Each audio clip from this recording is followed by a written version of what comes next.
那请我们严医生再给我们讲讲第3个问题。OK，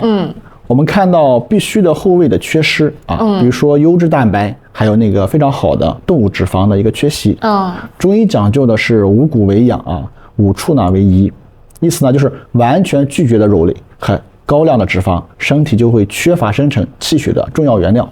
气血是人体生命活动的根本动力，我们长期的缺乏会导致气血的亏虚以及气的不足，推动血液运行啊，力量就会减弱啊。我们认为血流不畅和血不足是濡养脏腑的功能就差，同时呢，肌肉也会出现萎缩，也会悄悄的流失掉。我们认为呢，脾脏虚弱就会使我们的这个肌肉进行一个萎缩啊，代谢湿浊的主力军。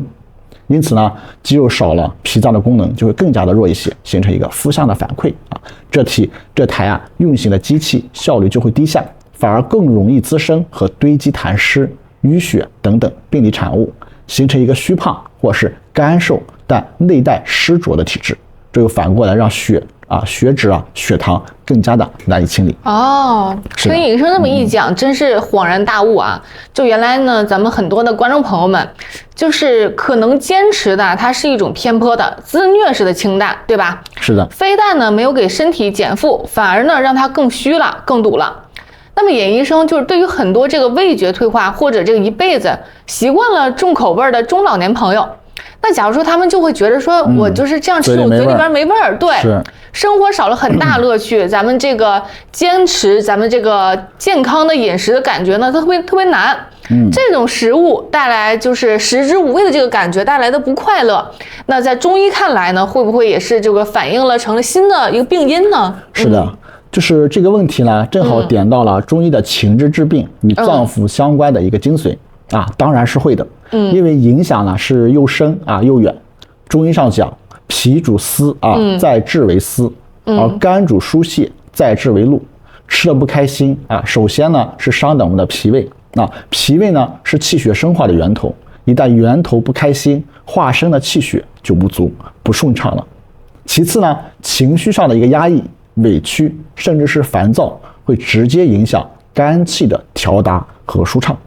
肝气就像一棵树，喜欢舒展不喜欢被压制我们肝气不舒呢，就会被横着走，我们称之为横逆犯胃导致脾胃呢更差，这就形成了一个吃上不开心的一顿饭，或是不开心的很久，我们的脾胃和肝脏就更加容易受伤所以呢，这是一个恶性的一个循环，长期导致情绪的不畅，肝气的郁结，就会导致气血的逆乱影响血压，导致一个忽高忽低，甚至呢疾病进一步发展，成为肝郁化火，也会灼伤我们的阴液，或者呢是血糖的平衡。所以真正健康的饮食不是苦修而是要找到让自己身心都愉悦的平衡点。这也就是说，咱们不仅要会吃，是的，而且呢还要吃的心情舒畅。是的。咱们呢首先呢，这个叔叔阿姨们一定要记得，吃的要我们脏腑调和。这其实呢，也就是指向了一个比吃更根本、力量呢也更强大的一个层面，也就是我们的情绪它无形无质，却像一位藏在幕后的一个总的一个指挥官。是的，在我们不知不觉中就牢牢地掌握着我们气血的运行和这个脏腑的平衡。这会不会是我们找的这个第2个呢，也就是最关键的一个隐形的推手呢？是的。因为主持人呢提到一个中医非常重视的核心我们称之为是情绪。在中医学中被称之为是情志意思呢就是情绪和志向它呢绝不是虚无缥缈的想法，而是直接影响到我们身体里的气机的一个运行。我们中医认为就是气很重要我们口语也讲的是人活一口气死了就没用了人活一口气，这确实对，是的。所以你可以把气想成身体内部一股无形的能量在流动的动力系统，它推动血液或是温养脏腑防御外邪。情绪就是指这个指挥过程中的这个力量和推动的一个指挥棒这样一个过程。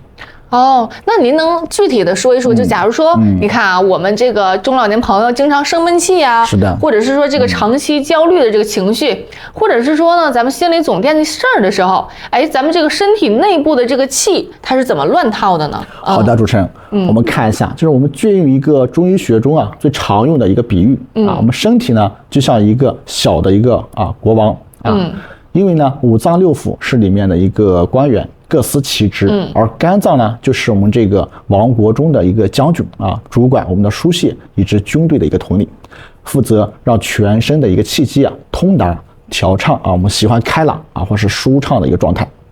当你长期的情绪压制，或者是焦虑以及抑郁，或动不动呢就发脾气，就可以让这位肝将军受到委屈，就会被激怒了啊，他一生气呢就不会好好履行输泄的职责。导致肝气郁结，接下来了肝郁化火，最后就是肝火化风啊。气一旦被郁结住，就是交通出现了一个大的堵塞所以流通也会出现问题啊。我们第一点常见的是气血堵在我们的头上气郁久了之后呢，还能够化火，我们称为是肝火的上炎这股火带着气血往上冲，就感觉到头晕头胀，甚至是面红耳赤这样的过程血压的一个指南针。如果我们跟着上去了之后呢，这时候就典型的肝阳上亢或肝火上炎型的高血压。这就是咱们常说的，就气得我血压都上来了，那指的就是这回事儿。对，你看我们大道理呢，就是这么的简单，我们老百姓呢是日用而不知。